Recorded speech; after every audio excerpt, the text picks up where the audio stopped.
Hello बच्चों, कैसे हो आप। आज हम देखेंगे कक्षा 7 विषय computer. Lesson number 1, internet and email.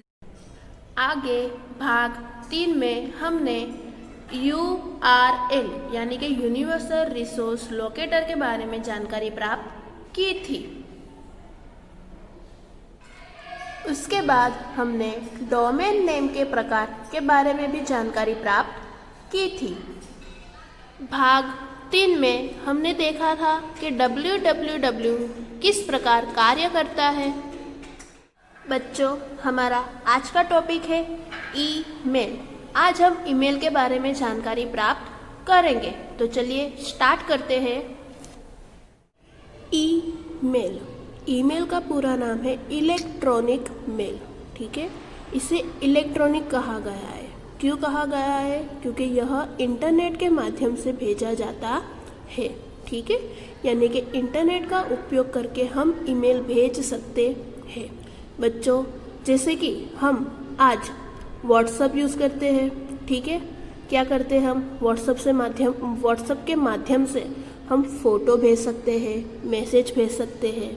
ठीक है, वीडियो भेज सकते हैं, यानी कि बातचीत कर सकते हैं। ठीक है, जो संदेश जो होता है उसका आदान प्रदान कर सकते हैं। तो ईमेल के माध्यम से भी हम वही सारी चीज़ें कर सकते हैं।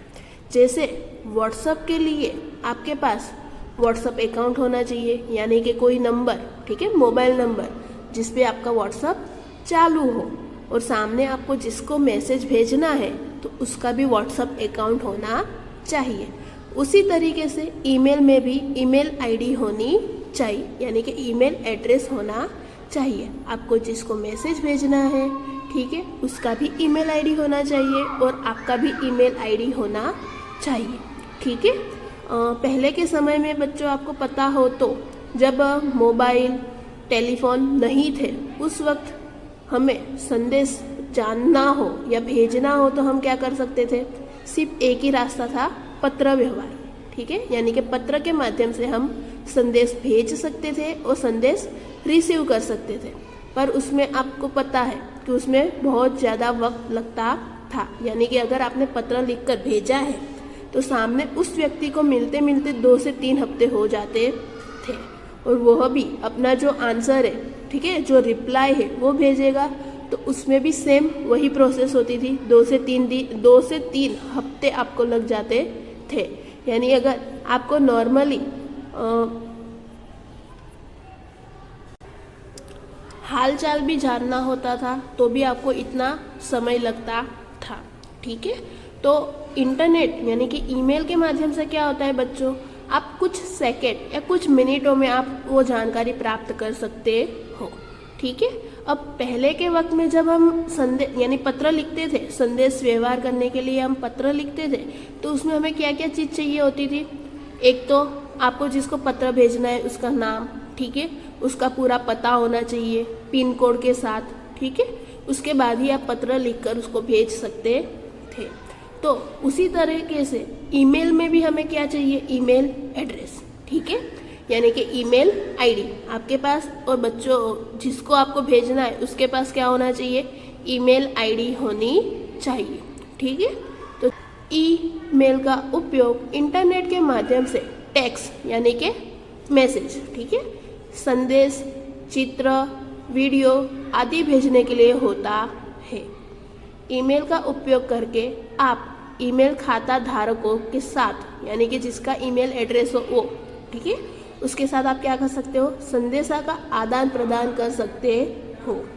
इसके लिए तुम्हारे पास इंटरनेट कनेक्शन होना चाहिए।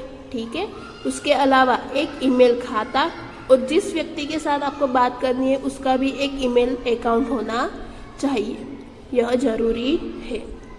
अब ईमेल अकाउंट आप कहाँ पर बना सकते हो? तो याहू और जीमेल के माध्यम से आप ईमेल अकाउंट बना सकते हो। हमारा नेक्स्ट टॉपिक है ईमेल एड्रेस, यानी कि ईमेल पता, जिसे ईमेल आईडी भी कहते हैं। यहाँ पर हमें एग्जाम्पल के तौर पर नवनीत एजुकेशन लिमिटेड का ईमेल आईडी दिया हुआ है, जो आप यहाँ पर देख सकते हो। ठीक है। यहाँ पर देखिए आगे लिखा हुआ है navneet.ahd।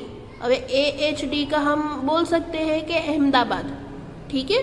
तो ये पूरा जो होता है उसे क्या कहते हैं, यूज़र नेम। navneet.ahd इसे हम क्या कहेंगे, यूज़र नेम, ठीक है।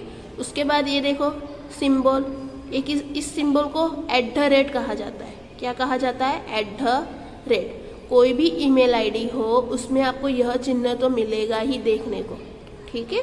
उसके बाद यहाँ पर दिया हुआ है navneet.com। अब नवनीत जो है उसे क्या कहते हैं, होस्ट।